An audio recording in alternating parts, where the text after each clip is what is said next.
Okay, hello and welcome everyone to today's event, Mainstreaming Assistive Technology Provisioning across the development and humanitarian systems.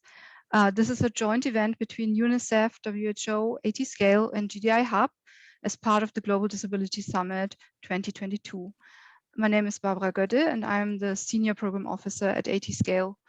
For anyone joining us with a visual impairment, let me describe myself. I'm a white, dark-haired woman wearing a green top. Now, one of the outcomes of the first Global Disability Summit held in London in 2018 was a commitment to increase access to assistive technology, or AT, in the future. And so today, on the first day of the second Global Disability Summit, we bring together an expert group of people to consider how far we have come and what still needs to be done to improve coordination, leverage financing, and to scale up access so that we can reach the estimated 1 billion people in need of some form of AT today. But before we start, we have some housekeeping to look into. This event is being recorded. There is an international sign interpretation as well as language interpretation in French, Spanish, and Arabic. Captioning is available for those who want it, and a CC button on your screen will enable the captions. Kindly take a few seconds to enable the language of your choice and from the language options, again at the bottom of your screen. There will be an option to mute original audio. Please do not select this option. If you do, you might miss some parts of the audio. So please take a few moments to select the language of your choice in the language options.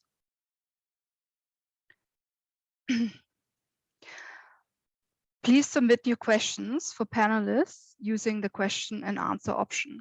Our team will try and respond to questions in the course of the event where possible. They will also be taken up during the panel discussion. Should you have any accessibility issues, please send a private message to the host and the team will try and resolve that to the best of their ability. We request all speakers to kindly keep to times and to ensure that you speak slowly enough for the interpreters and captioners to follow. And now let's open our discussion. We have a busy agenda today with a mix of pre-recorded and live interventions from a range of speakers, along with a panel discussion and closing remarks. You're one of almost 500 participants who registered for this event, and I hope you will stay with us for the course of it. You are with us because you are interested in or engaged with the subject. We are all here to listen, to learn, to share, to discuss, and to move the conversation forward, to figure out how we can work together to address this critical issue. So please engage by posting your questions and suggestions in the question and answer box. And as you listen, can you think of one action you will take following the session? Perhaps it is a phone call, a message, or a post on social media. The culmination of our small actions is what will push this agenda forward. Okay, so let's get started. We'll first hear short contributions from two women who use AT, assistive technology, and who share their challenges in obtaining the assistive technology they need and their lives once they have had this access to assistive technology. We start with Ms. Alma Kamau, a technical advisor at the National Orthotic and Prosthetic Service of Papua New Guinea. Hi, I'm Alma Kwamu, and I'm from Papua New Guinea in the Blue Pacific region. So 29 years ago, I had an infection to my left leg and it was amputated.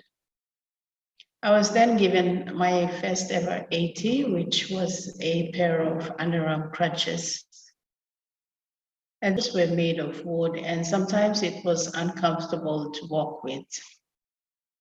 Anyway, 6 months after that, I needed a new pair of underarm crutches, but there wasn't any assistive technology services nearby. And my parents had to look for other options in the community to support my mobility. But my journey to the Prosthetics and Orthotic Service Center wasn't easy. You know, my mom and I had to travel 6 hours by road to the nearest airport and took an hour flight to the city where we spent 2 weeks living in the hospital ward while waiting for the prosthetic technicians to make a prosthetic limb for me. So when I was fitted with my first prosthesis, I was very happy when I tried it out. For the first time, after a while, you know, I was able to stand up with both legs independently. My hands were free and I didn't have to feel pain on the palm of my hands or under my armpit. It was just a great feeling to be standing upright independently. But you know, there were times when the prosthetics and orthotic service center didn't have spare parts, or sometimes they had spare parts, sometimes they didn't have even new components, or sometimes the shipments didn't arrive on time. And I was asked to wait until resources were available. I firmly believe that I wouldn't have completed my education and be where I am today if I didn't have an assistive technology. And if I didn't have that support from my parents to, you know, ensure that I always had my prosthetic limb in good condition. I believe that an AT service, it should be placed closer to people so they can, you know, easily access it. And so anyway, fast forward, today I am the leader of prosthetics and orthotic services with the National Department of Health in Papua New Guinea. I trained in Cambodia as a prosthetist and orthotist, and we currently have only 6 active prosthetists and orthotists, and the country's population is around 8.5 million. So we are outnumbered to serve the growing demand of prosthetics and orthotic services, including other assistive technologies such as wheelchairs and walking aids, hearing aids, screen readers, self-care products, and the list goes on. And so as the technical leader, my greatest desire is to build stronger assistive technology systems, you know, increase the workforce, create and strengthen partnerships to make available safe and affordable assistive technologies for users, and also for the government to make commitment towards funding for assistive technology services. And most importantly, I want to drive the expansion of not only the prosthetics and orthotic services, but other much needed assistive technology services across Papua New Guinea. Therefore, I would like to ask, when you plan and make your commitments, what can you prioritize to support regions in less resource settings, again, such as the Blue Pacific region? How can your plans and commitments help increase access to AT services for us? As I strongly believe that by increasing access to AT services, we are able to increase the level of participation for AT users, whether it's going to school or work or playing sports. I believe that AT users are able to participate more and they're able to reach their full potential in life.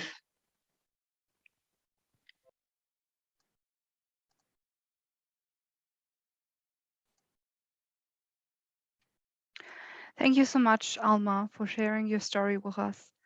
It is amazing to have an AT user who then herself is able to help others have the access to appropriate assistive technology that they need, and to influence what they can, and influence what is needed to increase access to AT services for others who need it. And now we will hear a message from Sana Khurshid, a lawyer, social activist, and disability rights activist in Pakistan.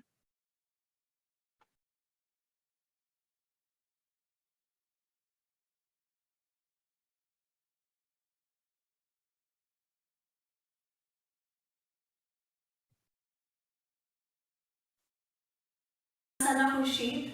I was a teenager in the first year of medical college when a car accident on the motorway shattered my dreams and my hopes. I've suffered a C4 spinal cord injury, paralyzing me from the neck downwards, leaving me a quadriplegic wheelchair user. I have spent months shuffling between hospitals, hooked onto a ventilator, surrounded by unknown faces. I was scared, confused. I couldn't move, couldn't talk, couldn't breathe. We hope and pray for miracles. What we don't realize is that life is the miracle. After my accident, for people, my recovery meant that I would start walking again, and nothing short of that meant anything. For the longest time, I was a victim of this thinking as well. I thought that if I cannot walk, nothing else mattered. I spent years completely bedridden, weak, anemic, rarely going out. I was a hostage to negativity, and it prevented me from accepting one simple fact, that if there was something that could improve my quality of life, why not use it? But even as I was getting deeper and increasingly confined to the four walls of my bedroom, I still refused to accept the concept of a wheelchair due to the stigmas and labels attached to disability in our society.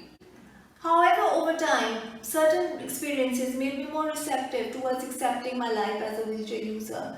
And it started with small things like seeing my family and friends go out and have a good time. I'm extremely blessed to have a family that has never let me doubt myself. They have never let me feel different. I'm lucky to have a power chair, but it's a privilege which I know not a lot of people have. Not a lot of people have access to assistive devices that can enable them to live a fulfilling and complete life. My chair has enabled me to live a life which I never thought I would. I never imagined that one day I'll become a lawyer and advocate for access and accessibility for people with disabilities. My wheelchair has given me the confidence to not only make a life for myself, but also pave the way for other people with disabilities to enable them to lead a fulfilling and complete life.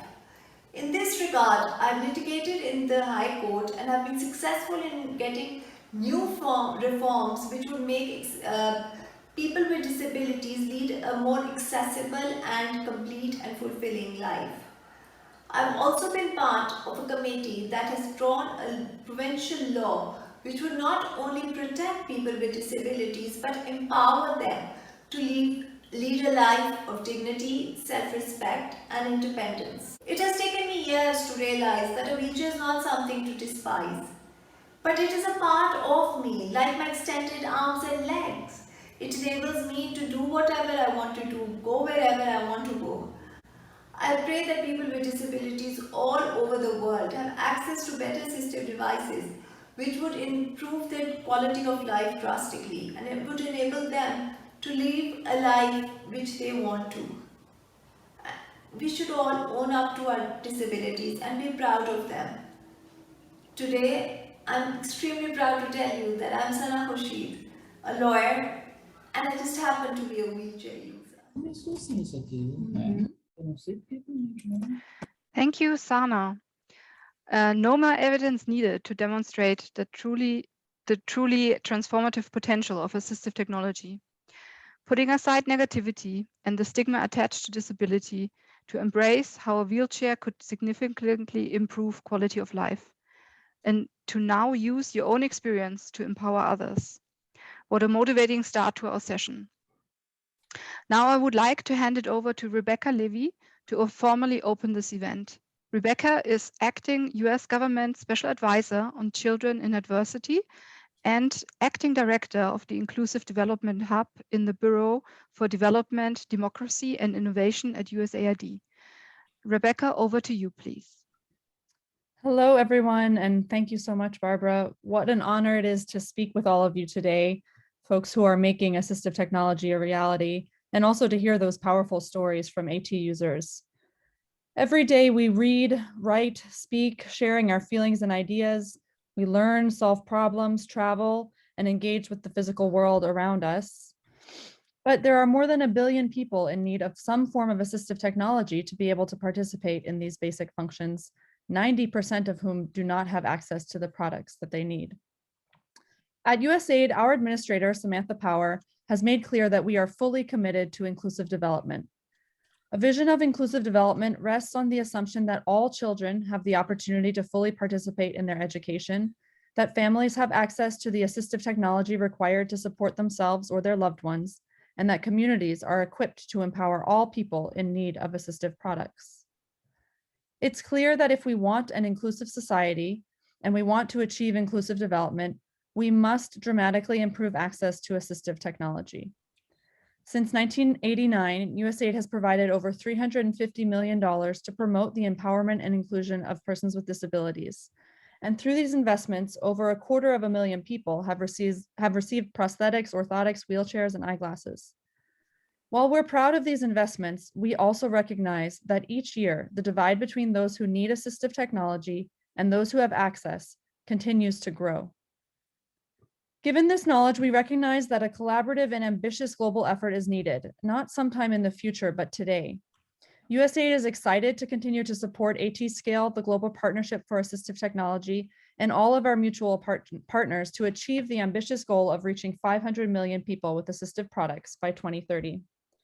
While the sheer magnitude of the challenge may seem overwhelming, we have seen other development sectors reach incredible milestones when donors, multilateral organizations, civil society, the private sector, host governments, and populations come together for a shared purpose. To help us reach this ambitious goal, USAID has committed $25 million to support AT-Scale over the next 5 years. And we're grateful for our bilateral and multilateral partners, including the UK government, WHO, and Unicef, who have also committed to bold action. We must continue to work with partner governments to support the development of national assistive technology programs. We must engage more with private sector partners and, importantly, listen to AT users so we can effectively improve access to quality, affordable products in low and middle income countries. I look forward to joining you in the work ahead.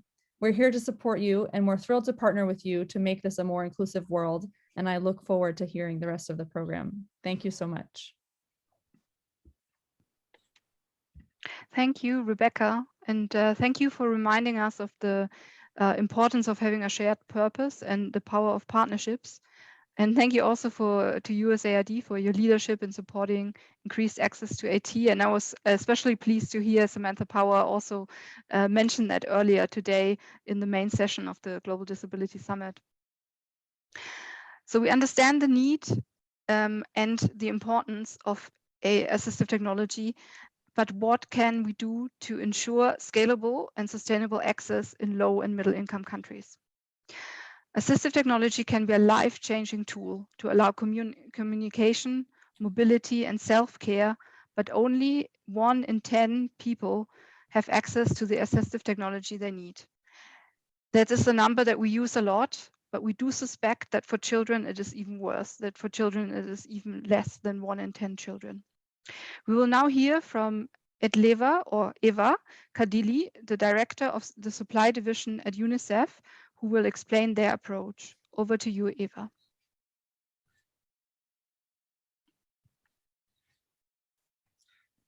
Hello from UNICEF Supply Division, Copenhagen, Denmark. Thank you to the organizers for convening this important forum. It is an honor to take part and share how UNICEF is working along with partners to increase access to assistive technology. UNICEF remains committed to being a fully inclusive organization. Children with disabilities are one of the most marginalized groups in society. The discrimination they may face can hinder them from enjoying the rights and equitable participation in community life. Assistive technology, such as hearing aids and mobility aids, can change this. But as we know, lack of access to these technologies is widespread. Of the estimated 250 million children who live with disabilities, only 1 in 10 are estimated to have access to the assistive products they need. UNICEF has adapted an inclusive approach to products that we procure on behalf of governments and ignite a drive for governments to expand access to assistive technology to their populations. For example, we are adding 24 new assistive products to our UNICEF's global supply catalog, which meet the international standards. This means that government partners and development programs will be able to procure a full range of quality-assured items, such as pediatric hearing aids and wheelchairs. UNICEF is also working to make existing products in our catalog more inclusive for use by children, both with and without disabilities. Working with at-scale partnership, UNICEF is contributing to the goal of providing 500 million people with assistive technology by 2030. We are committed to continue to expand access to assistive technology and to bring new innovations to market that better meet the needs of children with disabilities. I look forward to working together to accelerate this important agenda so that every child can be included in education, in play, and in society, and have the chance to reach their full potential. Thank you, Eva. Adding 24 new assistive products to the global supply catalog is indeed a significant achievement and greatly needed step forward.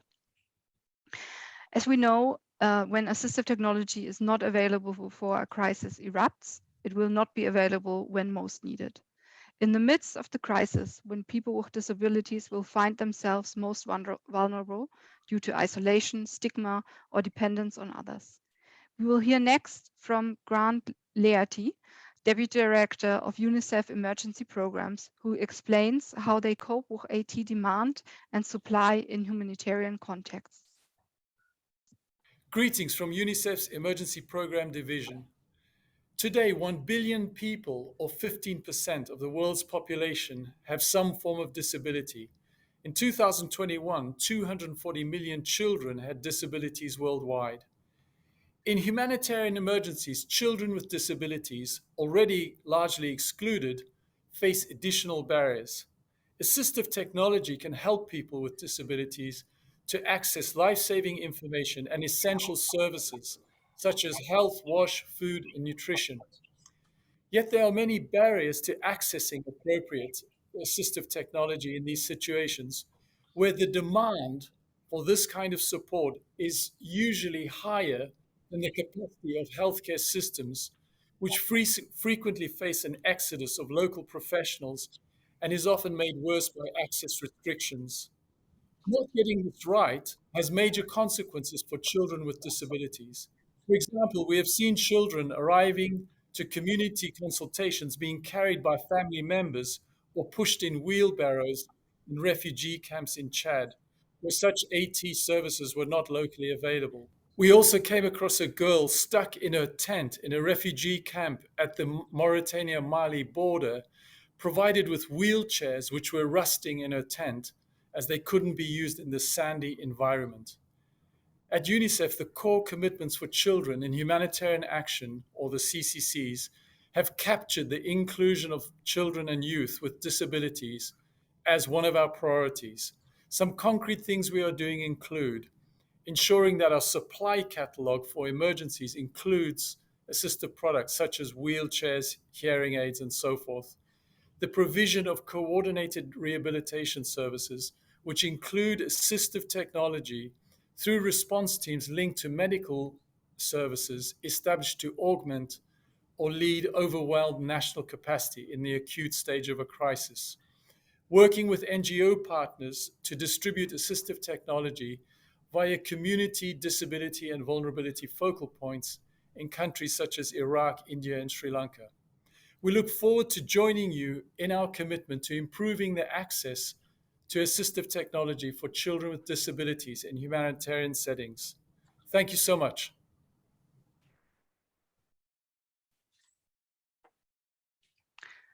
It is heartbreaking to hear the account of children in need of AT in desperate circumstances, but reassuring to know that inclusion of children and youth with disabilities is prioritized in UNICEF's core commitments for children in humanitarian action. Thank you, Grant. We will now turn to Maria Angela Simão, Assistant Director General for Access to Medicines and Health Products at WHO. She will tell us about the key elements which must be present in all health systems in order to ensure that persons with functional limitations, including persons with disabilities, older persons, and others, have the assistive products and services they need. Good morning, good afternoon, and good evening. Let me begin by thanking UNICEF, AT at Scale, GDI Hub, development partners, and the great speakers and participants of this event for promoting the need for improving access to assistive technology in the context of the 2022 Global Disability Summit. And WHO recognizes access to assistive technology as a first step for the people who need to fulfill the potential. And yet, we know that the unmet need, in particular in low and middle income countries, is huge. And there are statistics that we have up to 90% of the people who need assistive technology are unable to access it. WHO cannot, the world cannot accept this, right? It's another glaring sign of inequity and a great loss of human potential. You know that in 2018, we had the approval of a resolution at the World Health Assembly on assistive technology, which identified that improving access to these technologies were a priority for WHO and for member states. And this resolution highlighted the inclusion of assistive technologies into healthcare systems as essential for realizing progress towards the Sustainable Development Goals. And then we're not only talking about the health goal, we're talking about goal number 1, which is no poverty, goal number 2, zero hunger, the 3, of course, is the health goal, our goal, number 4, goal 4, quality education, and above all, goal 10, which is to reduce inequalities. So this is very much, you know, that the SDGs are the framing of the framework that the world has agreed to on follow-up development. And what does it mean to include assistive technology into health systems? It means that making sure that technology is an integral component of healthcare provision. And it's not an extra or an afterthought, something that comes up because activists have pushed for it. Actually, it's an integral part of the health systems. And how do we do that? Because these complex issues, they need to be unpacked, and this begins with the active identification of those who may benefit from assistive technologies, and well as broadening the scope of health and social care services, particularly in the primary health care setting or at the community level. Too often we see in the few places where they're in the low and middle income countries where it's available, it's only available through specialists and tertiary services. And this reduces the possibility of access and increases inequity in access. So we need to build the workforce capacity and resources for primary and community health care level upwards. People may access simple assistive technologies, products such as reading glasses, walking aids, and magnifiers closer to where they live because they are not complex elements, right? And while those who need more complex types of technology need to be referred and supported at a higher level of care. So WHO is committed in supporting member states to develop and strengthen the assistive technologies provision in line with the country's national priorities and context. And towards this, we have developed the priority assistive technology products list. We have developed tools to gather population system level data to measure access. We have developed assisted product specification and procurement guidance. And also we did develop an online capacity development modules on a training in assistive technology products, which is called TAP, which soon to be delivered through the WHO Academy. In May 2022, WHO in partnership With UNICEF, we'll launch the first ever global report on assistive technology, which has been prepared with direct engagement and support of 70 member states.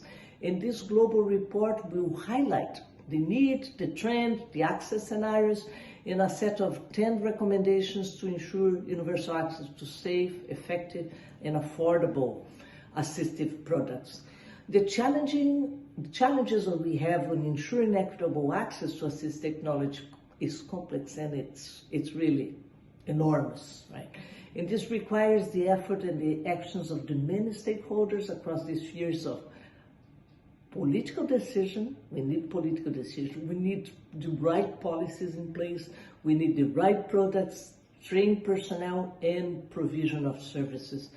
So WHO is very committed to implement WHA, the World Health Assembly resolution on improving access to assistive technology for everyone, everywhere. And since then, we have strengthened a dedicated team for assistive technology to support member states to reduce inequalities and inequities. But of course, this is not a task that one international organization can do alone. We need strong partnership to achieve these goals. Together, we can do it. Thank you very much for attending this seminar, and I hope to hear about the good outcomes of this discussion. Thank you. And thank you, Maria Angela, for reminding us of the World Health Assembly resolution and the importance of access to assistive technology for so many of the Sustainable Development Goals, and not only the health goal. It's wonderful to hear the level of commitment from WHO on this issue.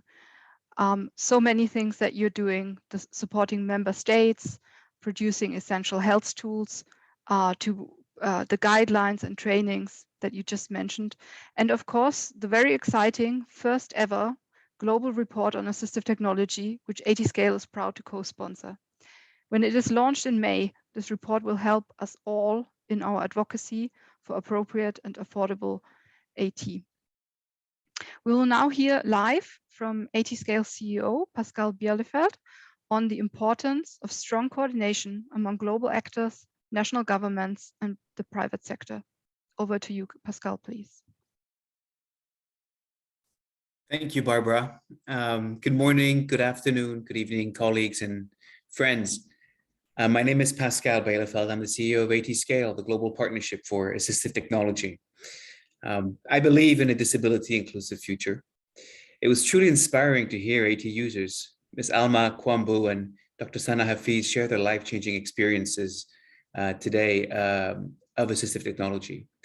Their stories remind us again that having access to AT can make a difference between failure or success in school, between a job or an employment, between a life of opportunity or a life of dependency. I joined ATScale recently because I believe in the tremendous power of partnership.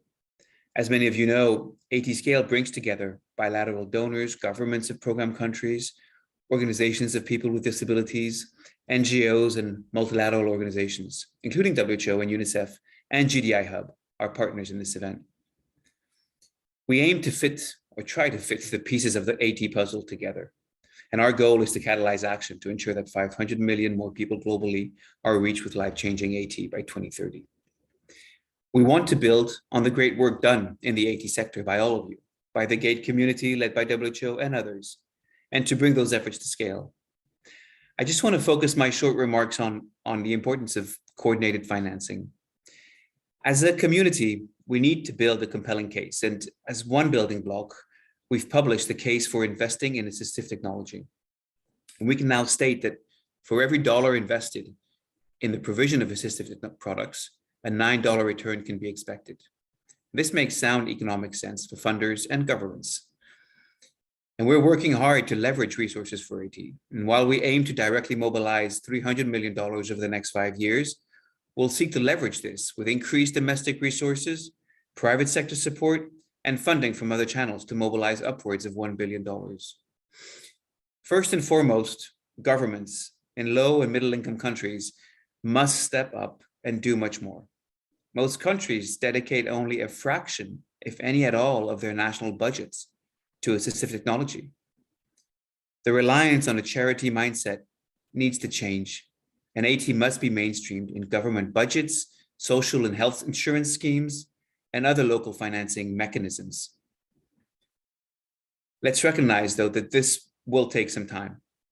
And so external donor support will remain important in the short to medium term. But here again, global ADA towards disability, let alone AT, is negligible. And it's often fragmented. I saw this week, for example, in Cambodia, a rehabilitation center that had 2 wheelchair production workshops, literally side by side. Each was financed by a different donor, creating chairs of differing specifications and quality. These, of course, lead to inefficiencies that reduce the final benefit for the country and those in need. The private sector, for their part, can also do much more. It's not just the case or the domain of corporate social responsibility schemes, but this is an opportunity to create win-win situations that make business sense and that are sustainable.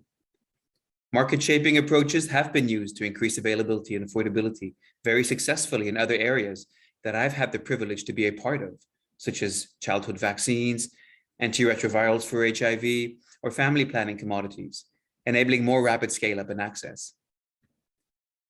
And all of these funding sources, as well as others, need to be coherent, complementary, and coordinated. And they need to be supporting comprehensive national plans. And that is what we aim to foster and support. Change happens when we pull together, leverage our knowledge, our skills, and resources. Judy couldn't have said it better. And I couldn't agree more when she says that change happens over years of people joining together, strategizing, sharing, and putting all the levers they possibly can. And gradually, excruciatingly slowly, things start to happen. And then suddenly, seemingly out of the blue, something will tip. I really strongly believe we are close to this tipping point for access to assistive technology. And I'm proud to be part of this movement. Thank you. Thank you, Pascal. And I am proud to be part of the movement too. And I think it's really great that you quoted Judy Heumann, the great Judy Heumann, who will be joining us shortly on the panel. We will now turn to our final speaker ahead of the panel. Vicky Austin is the co-founder and CEO of GDI Hub. She will tell us about their work on innovation, research, and evidence. Over to you, Vicky.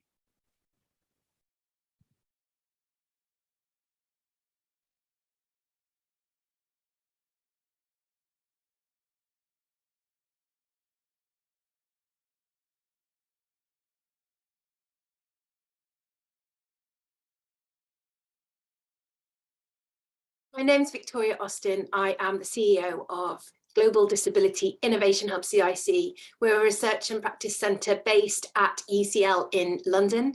And we're also the WHO Collaborating Centre on Assistive Technology. We exist to drive disability innovation for a fairer world. And we are delighted to lead UK aid-funded AT 2030, a £40 million programme to test what works, launched at GDS in London. So what have we done since then? We've established AT 2030 with more than 70 partners in 35 countries, reaching 22 million people, and we've raised £10 million in match funding so far.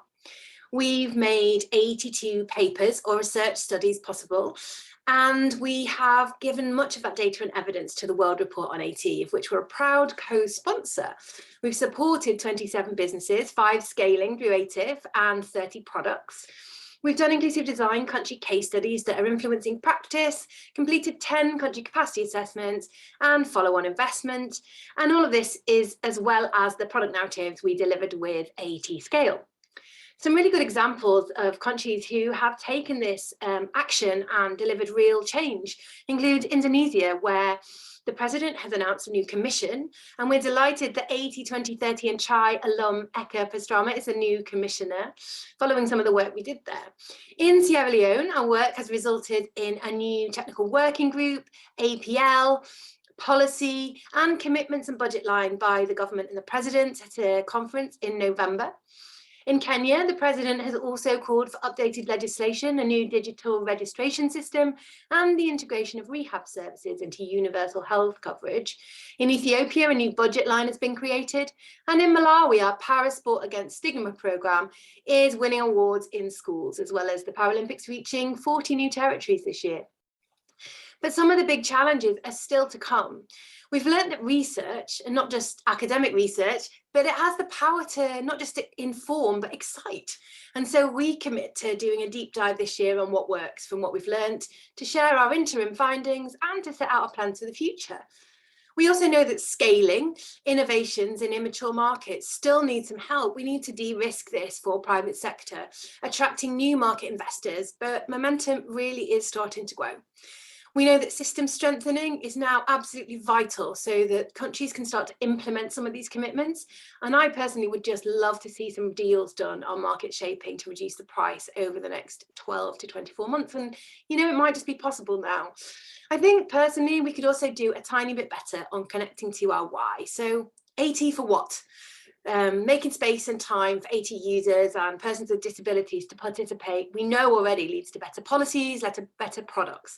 But as Amartya Sen said, it's also the means as well as the ends of our intervention. So participation is key, not just for disability justice, but you know what, for disability joy. Today is part of our journey to pool our smarts, share our learning and do better for 1.2 billion people around the world. And we can't do this alone. So come join us. Join the conversation on social media and be part of the team that's working together to deliver change. Let's make 2022 the year of AT and let's make it brilliant. Thank you, Vicky, for your enthusiastic intervention. It is amazing to hear about all of your progress since 2018. And I love the idea of disability joy and of 2022 being the year of AT. It is certainly off to a good start, and we at AT Scale are proud to partner with you. We've come to the last speaker before our panel, and so I would like to hand over to Fernando Botello, Program Specialist, Assistive Technology in the Disability section at Unicef, who will lead the expert panel. I would just, before Fernando takes over, I would just like to remind you that you can put questions in the Q&A box, and we will address them to some, so we'll collect them, address them to some of the panelists, and questions that we can't answer during the session today, we can still answer later, so we can follow up because we will have your emails. So please do put anything that you're interested in around assistive technology into the Q&A box. And over to you now, Fernando. I think we've got like a bit over 40 minutes still. Wonderful. Thank you so much, Barbara. Thank you, everybody. And welcome to our panel session. We have some really, really outstanding people that are going to share this conversation with us. Continue posting your questions to our Q&A on the system, and we'll try to include as many of them as possible during this conversation. So I'd like to maybe start by just having a quick introduction from each one of our panelists, just telling us a little bit about yourselves and how important AT has been in your life. And we'll start with the ladies first, of course, and maybe we'll start with our youngest participant, Veronica Katanj. She's joining us from Kenya. Please, Veronica, go ahead. Tell us a little bit about yourself and how you came to use assistive technology. Good evening, good morning, everyone. I am Veronica from Kenya. I am 25 years old. I come from a place called Machakos County. I am a firstborn in family of 3. I was born with 2 ends, my right and left hand. 5 years ago, I was involved in an accident where I lost my right arm and I was able to get an artificial arm. This is what I use. I am a graduate from Kiriri Women's University.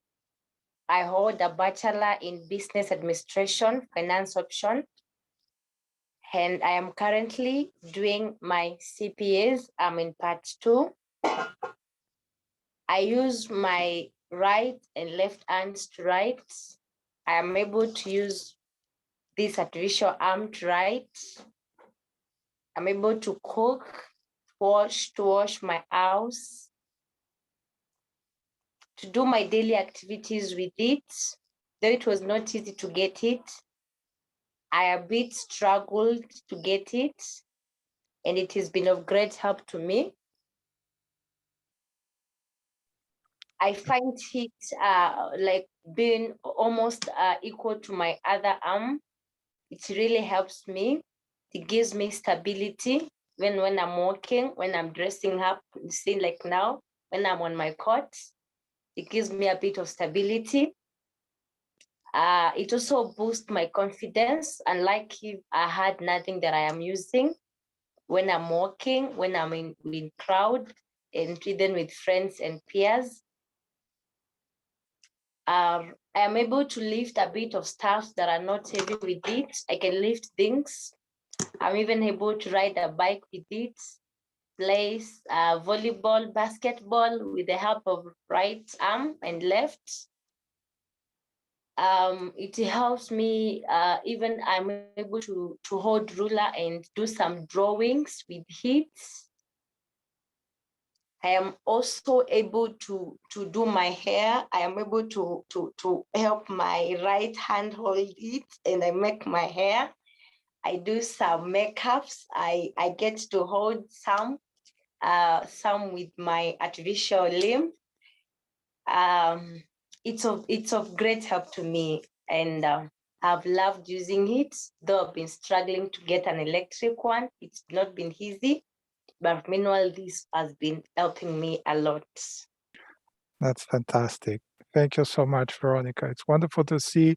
And I've seen an interview with you, and I know that no obstacle really stops you. So it's wonderful to meet you in person, or at least live. Yeah. Thank you so much, Veronica. I want to get back to you after we have a chance to hear from other participants, to hear a little bit more about this other version of the prosthetic that is electric. But let's give people a chance to introduce themselves. Thank you, Veronica. I want to move on to another of our guests today, Judy Human. Judy, there may be, I don't know, there may be 1 or 2 people that still have not heard of you. So why don't you tell us a little bit about yourself, and how important has AT been in your life? Thank you so much, Fernando, and thank you, Veronica, and all of the presenters who have spoken since the beginning of this conference. So I'm 74 years old, and I had polio in 1949. I'm a post-polio quadriplegic. I don't walk, I can't stand. I have limited use of my hands and my arms. And, in the 1950s, technology was very, very limited. There were wheelchairs, but I love looking at one of the pictures in my bedroom, which was me as a very young child sitting in a wheelchair, where I was wearing braces at that point, and I was sitting, but the braces were locked. So my legs were out straight and my feet went over the seat by a few inches. So, this really, there weren't a lot of wheelchairs that were being designed in any countries yet in the 1950s for children. So part of what's very exciting about this discussion, beyond the tragedy of the inequities that still exist for hundreds of millions of disabled people, is the fact that technology, assistive technology, has really been advancing so much over the last number of decades for many reasons. Wheelchairs obviously have been very important for me. Motorized wheelchairs have been very important for me. Things like bathrooms which are accessible with appropriate bars and ramps and elevators where the buttons are at the right level, and just basic, what we don't even necessarily consider assistive technology, but really enable not just disabled people, but other people to use things. I mean, if elevator buttons were 6 feet tall, only a small percentage of people would be able to use them. We don't look at them as assistive technology, but if the elevator buttons were 6 feet tall, then we would start talking about needing something special. The whole concept of universal design, I think, is really very important when we think about kitchens that are being designed now so that smaller and taller people can use them. It's very broad. What we're doing today is we're talking about essential assistive technology that allow people to do some of the most basic functions that non-disabled people take for granted. And when assistive technology is not appropriately available, what the adverse effect is on the lives, not only of the disabled individual, whether they're a child or a senior or in their middle ages, but the adverse impact on our societies overall. I think we need to be really much more engaged in one. Sorry, it was Pascal. I really appreciated his comments. The need for governments to take on their responsibility to address the issue of assistive technology so that it's not something that is only seen as something that will come from donors. I think we need to continue to be working not only with the professionals, and luckily there is a small but growing community of professionals who understand AT and have different areas of knowledge and capacity. They need to be expanding. We need many more people in the field, and many more of those people need to have disabilities themselves. If the people who are the designers and the implementers are blind or deaf or have physical disabilities or other forms of disabilities, they are incredibly helpful in being able to be creative, look at the creation of AT, which is more functional, and understand how, depending on the environment that you're living in, you can make the nicest, fanciest wheelchair from a Western country, but it will be disastrous in many countries around the world. So functionality is so critical, and I think users really understand that in many ways, even more than others. So having them on the team is really important. I'm an advocate. We'll get into talking more later, but assistive technology needs to be affordable, usable, break as limitedly as possible, have parts available so if things break, they can be repaired. And at the end of the day, I think one of the first speakers from Pakistan who mentioned her shame around the thought of using a wheelchair, whatever it might be. I think one of the critical issues we need to be looking at is how to create more demand. Media in our countries, movies, documentaries, advertisements, etc., really need to show disabled individuals in visible ways so that the whole stigma of disability, and i.e. a wheelchair, is something which is removed. That's wonderful. Thank you so much, Judy. And you bring up a really important point. The way we are presented, and I should mention that I'm myself blind, the way we're presented is sometimes not realistic.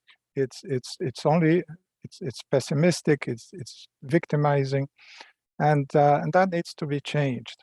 And we have a lot of countries represented today in our event. We've had already people from Papua New Guinea, from Pakistan, from Kenya. You are coming to us from the US. We are going to have Modesta from Botswana. We are going to have Marco from Brazil. And each country is in a different stage, and we can help one another because the experiences that we've had in some countries can be shared and can accelerate the progress that is needed in so many other places. And that's now then hear from Modesta. Modesta, I wanted to have your participation because you bring the perspective of the private sector and the potential that that sector can bring to this whole equation where we need each part of society contributing to a solution. But just tell us a little bit about yourself and what you do. And you should mention, you are one person that would not be considered a user of assistive technology typically, but you do use a form of assistive technology. Which one is that, Modesta? Reading glasses. Exactly. Yeah. Okay, my name is Modesta, and I am speaking from Botswana. And I come from a background where I had been working with people with hearing impairment from 1996. First in the NGO sector, serving as a program officer with the Botswana Society for the Deaf, where, you know, a lot of it was advocacy work at that time, awareness about hearing impairment, awareness about what assistive devices there were available for people to, you know, to access just to improve the quality of living. And it was all about the early detection of deafness and early intervention in such a way. So until I worked in the NGO, then I evolved still with people with disabilities into social enterprise through the Camp Hill Community Trust. And this is where, as the private sector, this is where the story starts really. Having been called on to a founding team to start a program through the government of Botswana, the Botswana Technology Center, with a design for a solar rechargeable hearing aid. And this speaks to what Judy said and the previous speaker, and I think it resonates with everyone, where it's not enough to have the technology, but the environment must support the use of AT. So just like what Judy said, you can have the best wheelchair ever. You bring it to a certain part in Botswana, it's, you know, it's just as well, it's the same as not being utilized. So through government intervention, we developed a solar rechargeable hearing aid, which speaks to this problem, which is something that can be used in the, you know, an appropriate AT for the appropriate environment. So having developed, the initial solar charger was a body-worn hearing aid, specifically designed for children. It was more robust and it would last, and you know, it was generally just a better product for children. They could use it longer and it lasted longer. And the product then evolved.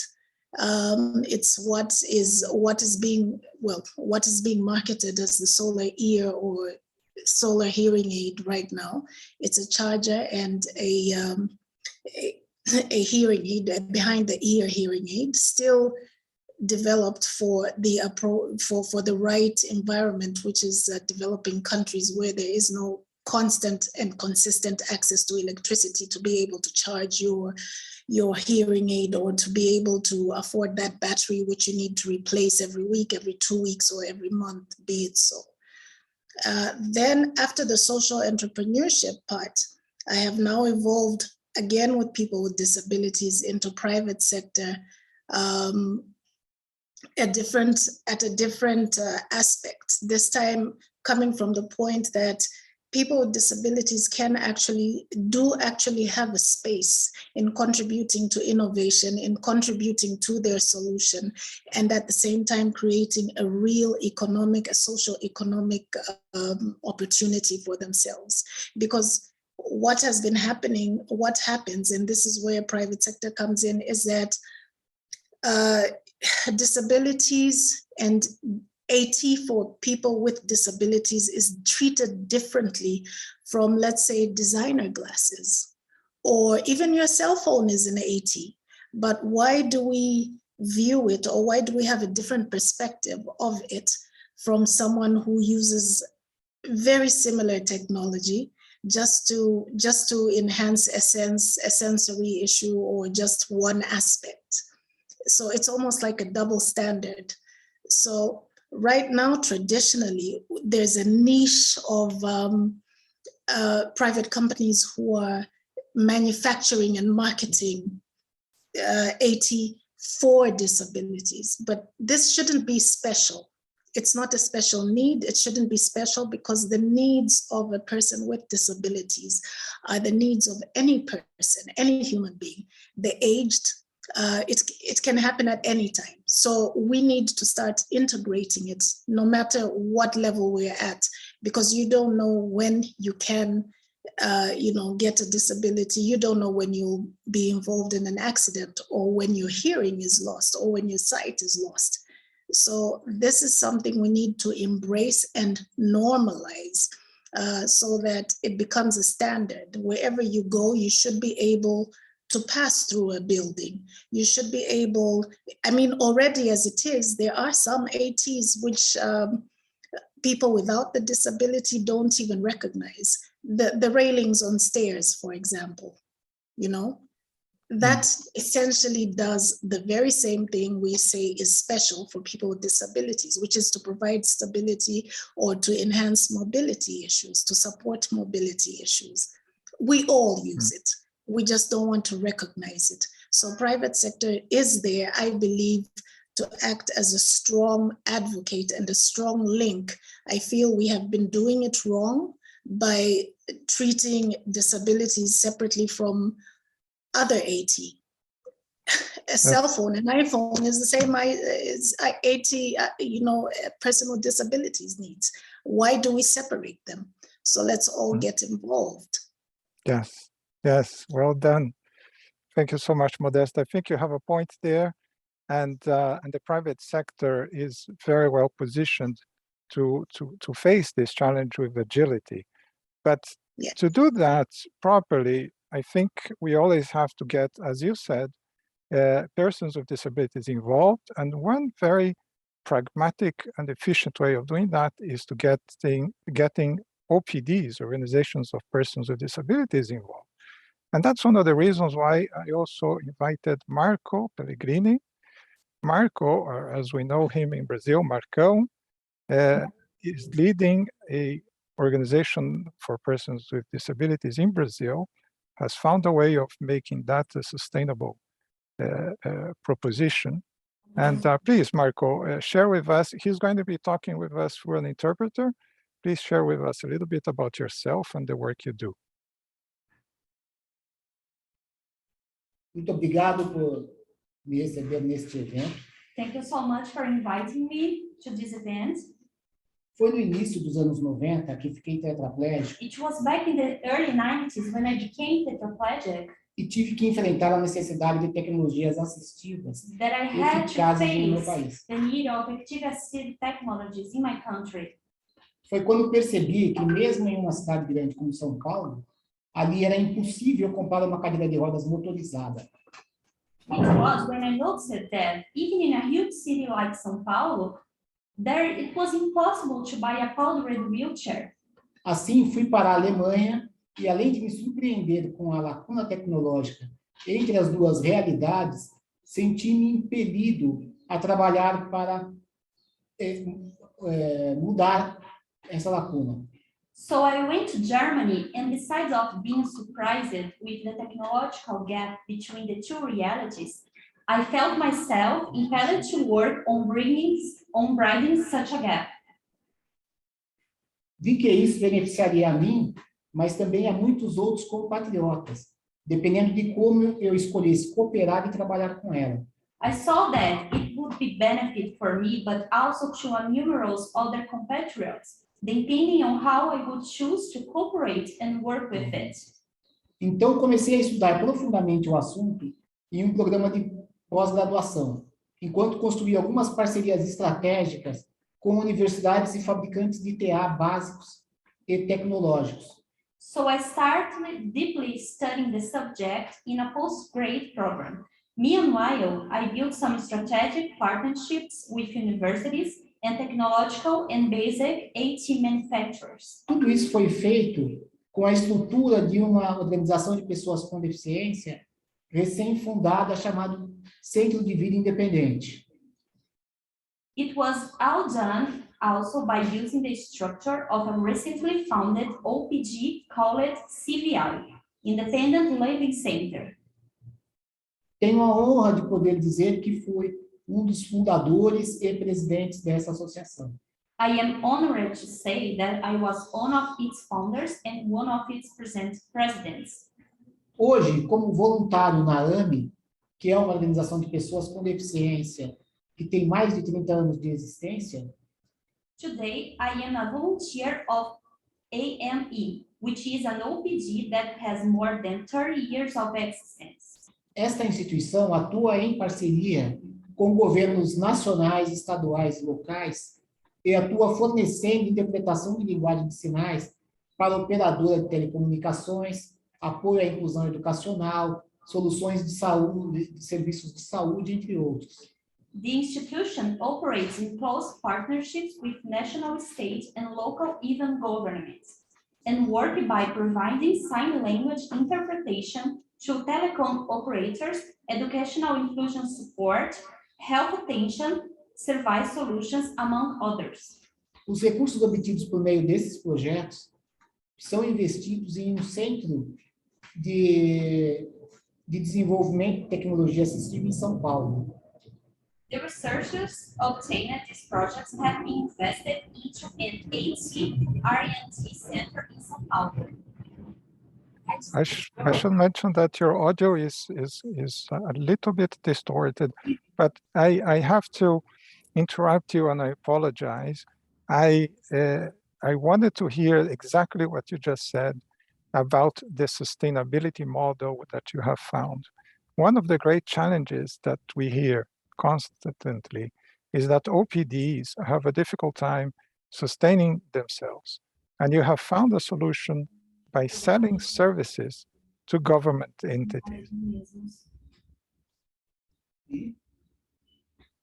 Is this, can you tell us, and then we want to transition to other participants, can you tell us what is it that you need from governments to make OPDs more sustainable, to improve their viability, and to be able to integrate feedback from our community into the services that governments provide?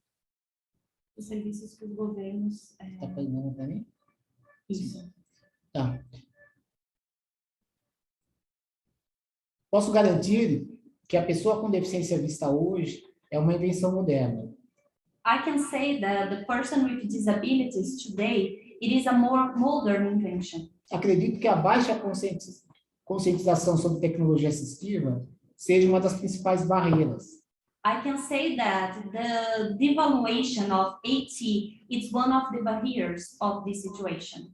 As soluções de urbanismo, transporte, comunicação e serviços de saúde tornaram-se um importante atrativo no campo de negócios a ser explorado.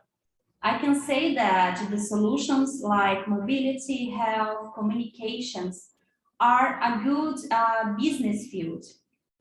Como os governos são, em geral, os principais compradores e demandantes nas sociedades modernas, eles devem desempenhar um papel mais proeminente ao exigir a aplicação efetiva do desenho universal. Portanto, irá potencializar a cadeia produtiva de tecnologia assistiva. Governments are, in general, the main purchasers and demanders in modern societies. They shall play a more preeminent role by requiring the effective application of universal design. Therefore, I will enhance the AT production chain. Em São Paulo, por exemplo, I'm sorry, Marco, for interrupting.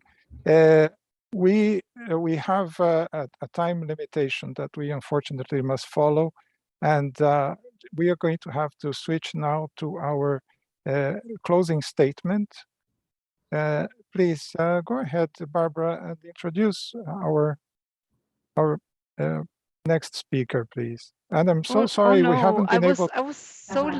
I was so looking forward to engagement with the panelists. Maybe we can see whether people can stay like an extra 2-3 minutes. Yes, let's do that. If anybody can stay a couple of extra minutes, we'll do that. Let's have a conversation now. I would like to know a little bit more about the main obstacles that are faced by you, Veronica, if you're able to share with us, because you mentioned an electric version of the prosthetic that you use. What is the biggest obstacle for you to getting that now? One, it's very costly, it's very expensive. The last quotation I got, it was 1.5 million Kenyan shillings. And that's so expensive, I'm not able to afford that, even my family. Again, they are not made in our country. You have to export them from other countries. So the procurement process is so long, it's so complicated. The taxations are high. Again, I have no connection with someone in outside country. So it becomes so difficult for me to get the electric arm.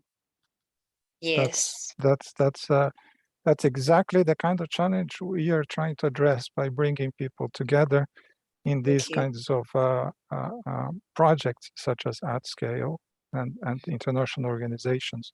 Thank you so much, Veronica. I believe that this is the type of challenge that we can face if we synchronize efforts between governments, private sector, and OPDs, so that better information is shared by all.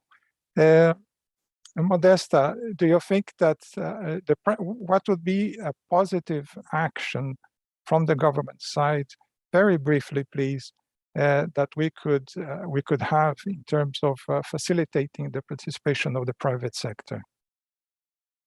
Yes, absolutely. Very briefly, I would say, first of all, awareness. Secondly, there should be incentives for the private sector to actually want to, to manufacture or to support AT. That would come through addressing taxes, the import duties that Veronica is talking about.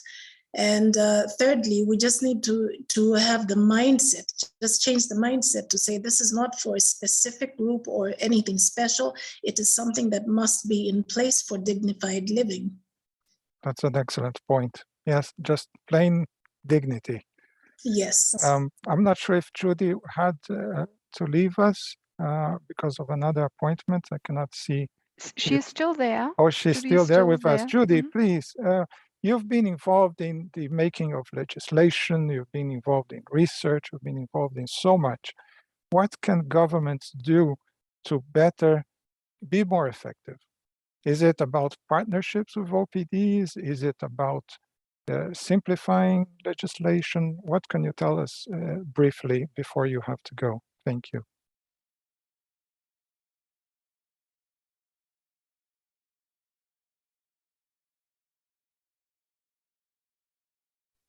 I believe you're muted.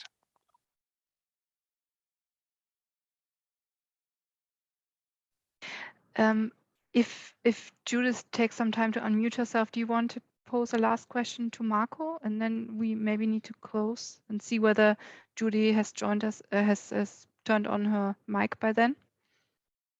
Yes, well, I think we are not going to have time because interpreters have to go. But let's, if we're not able to hear from Judy, then we should move on to our closing statement. I apologize to everyone. It's difficult to get in all the perspectives and still have time. So yes, I don't hear any audio from Judy. Let's go ahead, Barbara. Okay. Thank you. Okay, so thank you everyone, and as usual, it's a pity that we're running out of time. We would have liked to hear much more from our panelists, and we would have also liked to put more questions from the audience to them. We have collected the questions, and we're going to try and follow up offline with you. And also just to mention very briefly, because they've been repeated questions in the chat and in the question box about this report. So this is the global report on assistive technology by WHO and Unicef, and it's coming out in May. So please, look forward to that. We'll have a lot more to talk about assistive technology when that happens. But in the meantime, we would like to have Susie Rogers closing the session, please. She's a disability advocate and advisor, ocean ambassador, public speaker, and Paralympic gold medalist. So for many of you, Susie doesn't need an introduction. It is my pleasure to hand over to you, Susie, to sum up what we've heard and make some closing remarks. Thank you. Thanks, Barbara. So after listening to that fascinating expert panel, I'm sorry that we didn't get to hear more from them. And unfortunately, you've got to listen to me now. And the excellent speeches and presentations today. It's up to me to summarize and close today's event. I'm Susie Rogers. I work as a Disability Inclusion Technical Advisor in Global Health at the UK's Foreign, Commonwealth and Development Office. And I am an assistive product user myself since birth.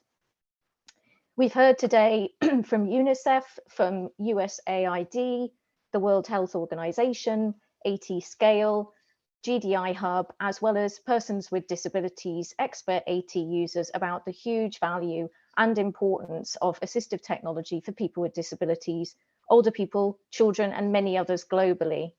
So a big thank you to all the speakers and panelists today. There's still a long way to go to reach so many people globally with the essential assistive technology devices and services that they need. To summarize, we need to remove barriers to access at multiple levels in countries and to make sure people know what is available and how to access assistive technology to improve their quality of life. A cross-sectoral and collaborative approach is needed, bringing governments, global actors, the private sector, academic institutions, and AT users together equally to shape markets and impact on the assistive technology ecosystem. Assistive technology needs to be mainstreamed into health services and systems considered at educational and humanitarian contexts. Innovation, research, and evidence generation are also needed to create solutions, policies, and to find who is excluded and what we should do to include them. We need an individual or person-centered approach to AT provision. And that is why the expert panel and the stories from Alma and Sana at the beginning are so powerful, because it shows that importance and that assistive technology is a part of the user and that aspect of pride. We've heard from the expert panel with Judy, Veronica, Modesta, Marco, and Fernando. So a huge thanks to them. I have to say, I'm very humbled to be at a side event with such amazing disability rights leaders. And just to bring it back to the personal to close today, I actually live and breathe the topic of assistive technology on a daily basis, both personally and professionally. I was born missing the lower part of my left leg and arm with a malformation of my right leg and foot. I've worn prosthetic limbs and orthotic devices all my life. And actually, I think I need to talk to Veronica after this session to get some tips on how she uses her arm. This is my prosthetic arm, but it doesn't really do as much. But I will own my own privilege today and say that I have had an education, I've represented my country in swimming at the Paralympic Games, but most importantly, I live an independent life of my own choice. And that is in large part due to the assistive technology and the products that I use, but many people around the world are not as fortunate. So as I'm going to use a phrase that Fernando has mentioned, AT is essential, it's not a luxury. Everyone has the right to function at the highest level possible and to live their lives to the fullest. AT is essential to achieve other human rights, as we know. So I would say that assistive technology is not an opt-in, but is in fact a buy-in, and that everybody should be buying in to build inclusive, participatory, and accessible societies. So let's keep this conversation going beyond the event today, to connect, share ideas. I've seen you all writing in the chat, so it's great to see all these ideas coming out, and play our roles to reach as many people as possible with the essential assistive technology they need in the future. So a thank you again to the speakers, to the panelists, the facilitators, the interpreters, and the audience for joining us today. Have a lovely day, and I'll say goodbye. Thank you.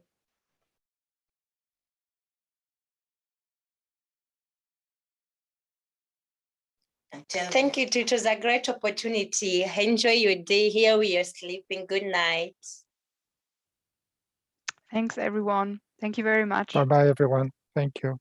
Goodbye. Thank you. Bye-bye, everyone. Goodbye. Thank you. Hey, he's scared. Huh? I'm scared. I'm in a big goodbye. Thank you. Like, if you